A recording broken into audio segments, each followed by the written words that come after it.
अस्सलाम वालेकुम। उम्मीद करता हूँ फिट होंगे, बेहतरीन होंगे, अपनी लाइफ अच्छे से एंजॉय करोगे। हम तीनों की तरह देवों के देव महादेव एपिसोड 115 पार्ट 1 है। लाइक शेयर सब्सक्राइब कर दें। स्ट्रेट चलते हैं वीडियो की तरफ। मेरा नाम है मलिक सकलानी इकबाल और मेरे साथ हैं Rana Mohammad Ali, Mohammad Sameer Khokhar. So guys let's start.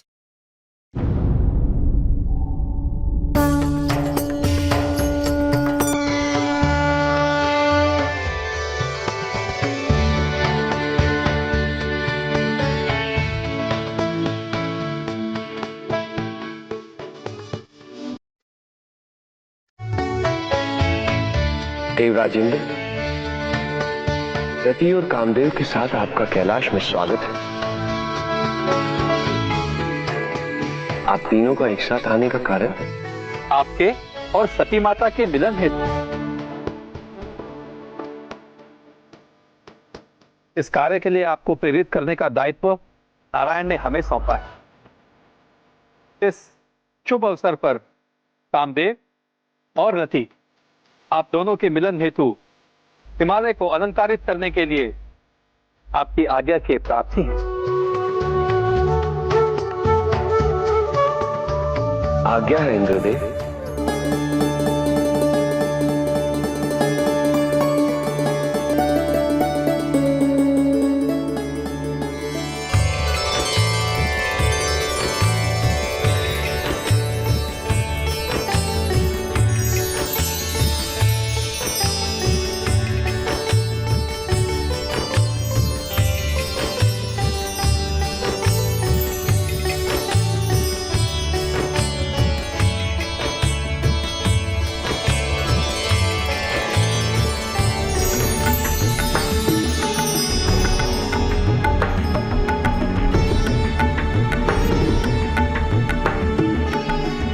मिलन के शुभ अवसर पर मैं स्वयं अपने हाथों से आपका श्रृंगार करूंगी देवी सती। कृपया आप मेरे साथ चलिए।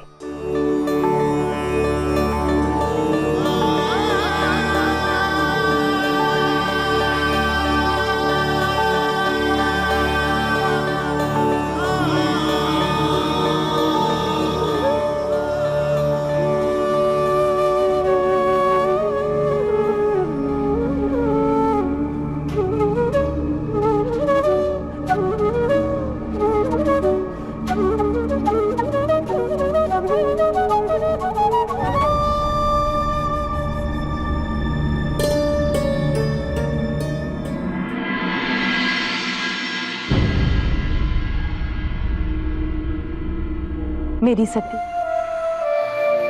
वहां कैलाश में सुखी तो होगी ना? सुखी?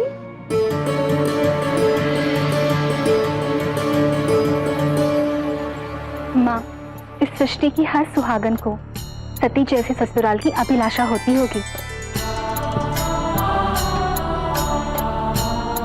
तुम्हें तो चंद्रमा ने सब कुछ विस्तार से बताया होगा।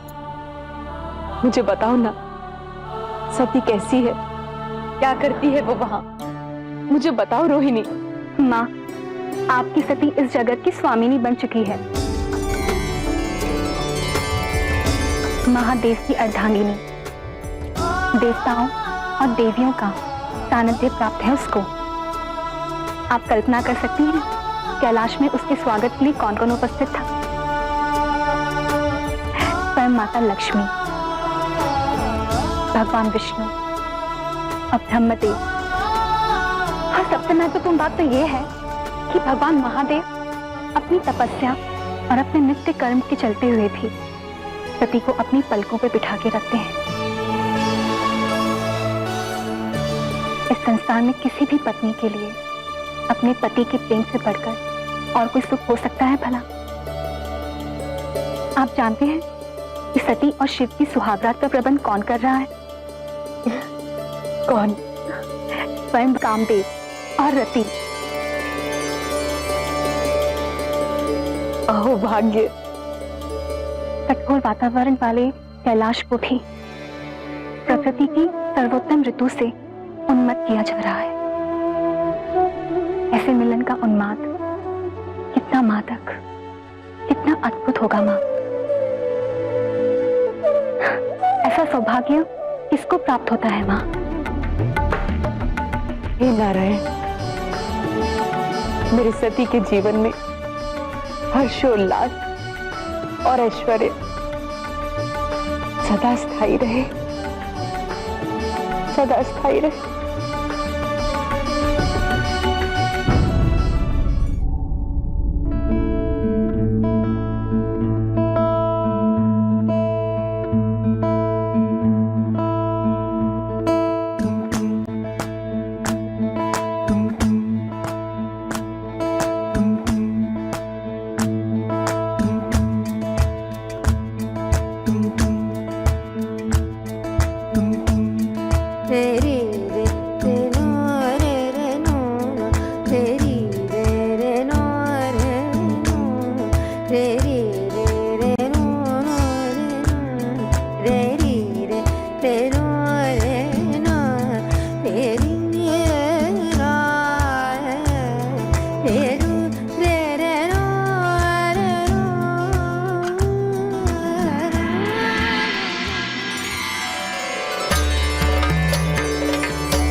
प्रभु, अब आपको माता के साथ कुछ समय एकांत में व्यतीत करना चाहिए।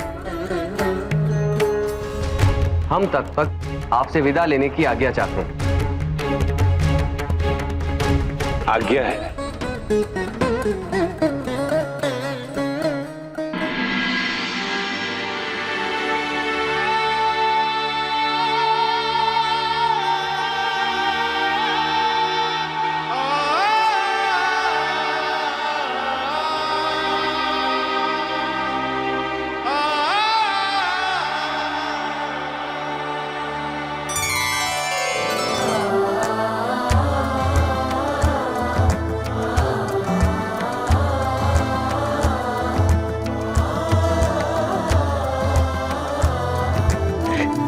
सती, आभास हुआ, न जाने कितने कल्पों से ये जीवन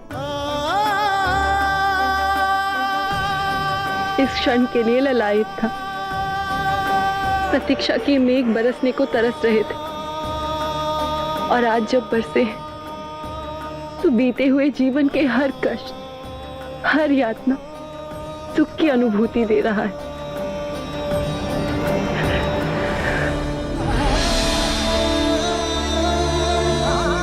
मैं नहीं जानती कि भगवान होने के नाते इस मिलन से संबंधित अनुभूतियां आपके लिए कैसी है, क्या है,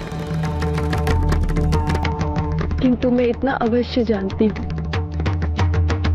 कि मनुष्य रूपी इस शरीर में, इस मन में जो भावनाएं उमड़ रही हैं, उन्हें पुनः जीने के लिए मैं एक तो क्या, कई सहस्त्र जीवन इसी रूप में लेना चाहती हूँ।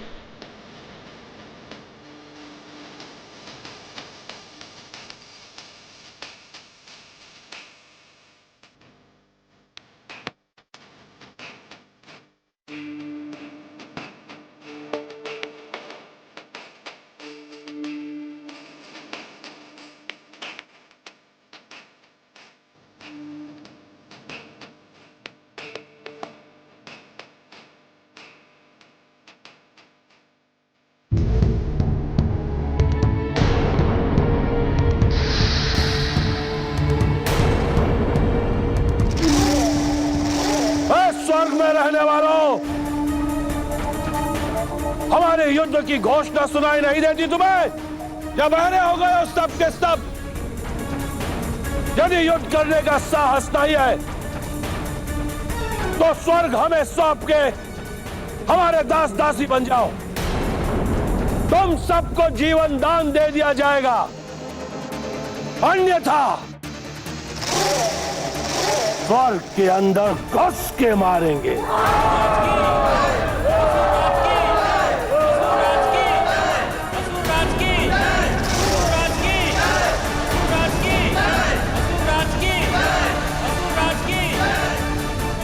चिंतन में समय व्यतीत ना करे देवेंद्र, शीघ्र ही कुछ करे, अन्यथा तारकासुर की सेना हमारे स्वर्ग को तहस नहस कर देगी। हमें तारकासुर का सामना स्वर्ग के बाहर ही करना चाहिए। तारकासुर का सामना हम बहुत देर तक नहीं कर सकते। हमारी सेना इसके लिए सक्षम नहीं है और हम में से कोई भी तारकासुर का वध नहीं कर पाएगा। उसे स्वयं महादेव से अभयदान प्राप्त हुआ है। इसका अर्थ यह हुआ कि विजयी तारकासुर ही होगा। परिणाम की चिंता छोड़, अभी समय है समस्या से जूझने का, कुछ करने का। असुर राज की, असुर राज की, असुर राज की, असुर राज की। युद्ध के मेघ जब मंडराते हैं तो भीगना तो पड़ेगा देवराज। यदि और कोई विकल्प नहीं बचा है तो फिर युद्ध की घोषणा कीजिए वरुण देव। असुर राज की, असुर राज की, असुर राज की, असुर राज की, असुर राज की, असुर राज की,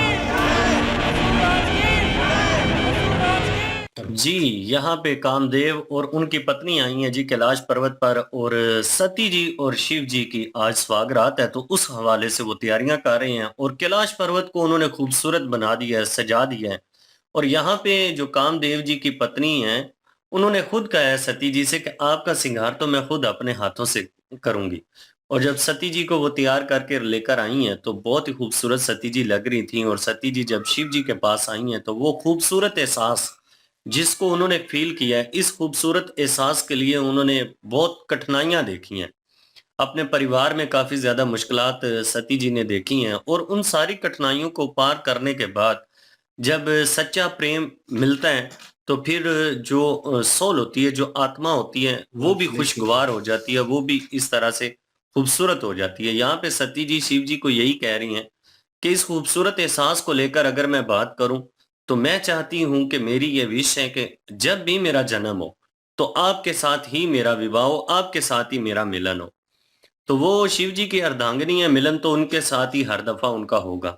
और यहाँ पे माता प्रसूति जो हैं, उनकी अगर बात करें भाई, हर माँ जो होती है उनकी यही ख्वाहिश होती है कि उनकी बेटी जो है वो ससुराल में जाने के बाद सुखी रहे। माता प्रसूति जी काफी ज्यादा परेशान थी इस बात को लेकर कि सती जी एक राजकुमारी हैं और महलों में नाज और नहरों से पली हैं। कैलाश पर्वत के बारे में उन्होंने सुना हुआ है, वहां पे कोई सहूलत नहीं है, बहुत कठिनाइयां हैं, तो वो कैसे गुजारा करेंगी, कैसे खुश रहेंगी। लेकिन वो ये भी जानती हैं कि शिव जी खुद साथ हैं और शिव जी उनको खुश रखेंगे। लेकिन यहाँ पे जब उनको उनकी बेटी जो रोहिणी है, उनसे सुनने के लिए ये बातें मिली हैं, उन्होंने रोहिणी जी ने बताया है कि माँ आपको पता है कि शिव जी अपनी कठोर तपस्या के बावजूद भी इतनी सारी संसार की जिम्मेदारियां हैं उनके पास, लेकिन फिर भी वो सती जी को प्रेम दे रही हैं, सती जी के प्यार के लिए वो टाइम निकाल रही हैं। तो हर जो पत्नी होती है उसके लिए सबसे खूबसूरत और कीमती चीज होता है प्रेम, जो कि सती जी को मिल रहा है। और सती जी एक बहुत ही खुशकिस्मत है कि जिनका शिव जी से मिलन हुआ है। और माँ जो है वो तो खुश हो गई हैं देखकर कि सुन करके बहुत अच्छी बात है जी कि सती जी खुश हैं और शिव जी उनको खुश रखने की पूरी कोशिश कर रहे हैं। और यहाँ पे रोहिणी दीदी जो है उन्होंने ये भी कहा, उन्होंने कहा कि आपको पता है कि वहां पे जो सुहागरात के हवाले से प्रबंध कौन कर रहा है, कामदेव जी और उनकी पत्नी जी उनके लिए सजावट कर रही हैं और वो उनका सारा प्रबंध कर रही हैं। और सबसे बढ़िया बात यह है कि वहां पे विष्णु जी भी आए हैं, माता लक्ष्मी जी भी आए हैं और ब्रह्मा जी भी आए हैं। तो इतना एक खूबसूरत सा माहौल बना हुआ है कैलाश पर्वत पर। बिल्कुल जी, सब स्वागत के लिए आए हैं और पहले स्वागत किया अब कामदेव और जो साथ उनका नाम सही तरह से प्रोनाउंस रति, मेरे ख्याल रति जी का है, हाँ, तो वो भी आई हैं और साथ जो है वो इंद्र देवता जी भी आए हैं। तो वो सारे जो है वो शिव जी के मिलन के लिए आए हैं और शिव जी और सती जी के, तो वो तो उन्होंने करवा दिया और खुद तैयार भी किया उन्होंने सती जी को। तो लेकिन ये है कि उनको मिलाया, और दूसरी साइड पे देखा जाए तो माता हैं वो परेशान है अपनी बेटी को लेके कि किस हालत में होंगी, कैसी होंगी, क्योंकि वो उनकी ममता है। तो उन्होंने जो है वो क्या नाम है उनका, जो दूसरी बहन है इनकी, चंद्रमा की जो पत्नी है, चंद्रमा की जो पत्नी रोहिणी जी, रोहिणी, तो उनसे जो है वो पूछा कि आप चंद्रमा से, आपको बताया होगा, तो आप चंद्रमा जो है उनके बहुत नज़दीक हैं महादेव जी के, तो आप ही बताओ। तो उन्होंने फिर बताया, उन्होंने कहा कि वो सुखी हैं, वहाँ पे उनका स्वागत के लिए ब्रह्मा देव और विष्णु जी और माता लक्ष्मी खुद आए हैं, और उसके बाद अभी कामदेव और रति जी और जो है वो इंद्र देवता भी गए हैं। तो सारे उनके जो है स्वागत के लिए गए हैं, उनके मिलन के लिए उन्होंने खुद गए हैं वो मिलन के लिए। तो ये एक बड़े सौभाग्य की बात है। तो वो बता रही थी और उनको तसल्ली दे रही थी माता को, और माता भी बड़ी खुश हो गई। और उसके बाद जो है वो अभी जो दूसरी साइड पे एक और देव जो राक्षस हैं, क्या नाम है उनका, असुर जो हैं, असुर जो हैं वो आए हुए हैं फौज लेके स्वर्ग के दरवाजे पे। और अब वहां पे जो है वो ललकार भी रहे हैं कि अभी वक्त है कि माफी मांग लो, पैरों में गिड़गिड़ाओ तो माफ कर देंगे, जान बख्श देंगे, नहीं तो अंदर घुस के मारेंगे। तो वो दूसरी साइड पे भी फिक्र ला के कि इनको आबेदान मिला हुआ है महादेव जी की तरफ से और इनको कोई भी मार नहीं सकता, और इसका मतलब है कि वो जीत जाएंगे। लेकिन दूसरे जो देवता थे उन्होंने कहा कि लड़ना तो है ना, फिर अब लड़े बगैर तो नहीं रहेंगे। तो अभी वहां पे यही सारी चल रही है, लेकिन उन्होंने फिर जो है वो लड़ने के लिए आज्ञा दे दी, और अभी जो है वो लड़ाई होगी और वो देखने वाली होगी कि कौन जीतता है फिर। बिल्कुल ये सिचुएशन वैसी है और सीन अच्छा था, नो डाउट, क्योंकि जिस तरह वो कामदेव और उनकी पत्नी जो है वो आए हैं और जिस तरह उन्होंने सजावट की है, एक बहार का समा और हवा चल रही है ठंडी, और वो एक मिलन का समा कह लें, उन्होंने एक क्रिएट किया, माहौल क्रिएट किया, और उसके बाद उन्होंने सती जी को तैयार किया, और जिस रूप में उन्होंने तैयार किया, शिव जी ने भी एक दफ़ा मुड़ के देखा और मुस्कुराए, मतलब वो अट्रैक्शन जो है, वो चीज़ जो है उनको फ़ील हुई उसमें, और सब ने स्वागत किया, प्यार मोहब्बत से किया। लेकिन जहाँ तक बात है उनकी सती जी की माता की, माता प्रसूति की, तो पेरेंट्स को कहीं न कहीं होता है कि मेरी बेटी, क्योंकि अभी-अभी उनकी रुखसती हुई है, जुदाई उनसे हुई है, तो वो उस खला को फ़ील कर रही हैं। तो अपनी बेटी से कंसर्न कर रही थी इस चीज़ को लेकर के, वो कैसी है, कैसी रह रही है, उसका खाना-पीना, उसका रहना, वो ठीक तो है, एक माँ को फ़िक्र होती है। तो वो कहीं न कहीं उस प्यार मोहब्बत को जता रही थी, और उनकी बेटी जो है वो उनको एक किस्म की तसल्ली दे रही थी कि आप खुश हो, आप फ़ख्र करें इस चीज़ के ऊपर, आपको प्राउड फ़ील होना चाहिए। तो वो भी उनको वो बता रही थी, और उनको हृदय को जो है वो थोड़ा बहुत सुकून मिला इस चीज़ को सुन के। बाकी तारकासुर जो है अपने तौर पे उसने तो हमला करना है, और वो जो है पूरी तैयारी में है, लेकिन जो देव हैं वो भी कहीं न कहीं इस चीज़ में उतरना चाहते हैं, और अभी उन्होंने हामी भर ली है। उन्होंने एक किस्म की अनाउंसमेंट कर दी है कि हम भी लड़ेंगे, और देखेंगे फिर जो होता है। तो लेट्स सी सिचुएशन कैसी होती है, नेक्स्ट पार्ट पे चलते हैं। लाइक, शेयर, सब्सक्राइब कर दें। इंशाल्लाह मिलते हैं नेक्स्ट वीडियो में, अपना ख्याल रखिएगा, तो भी याद रखिएगा, तब तक के लिए अल्लाह हाफिज, पीस।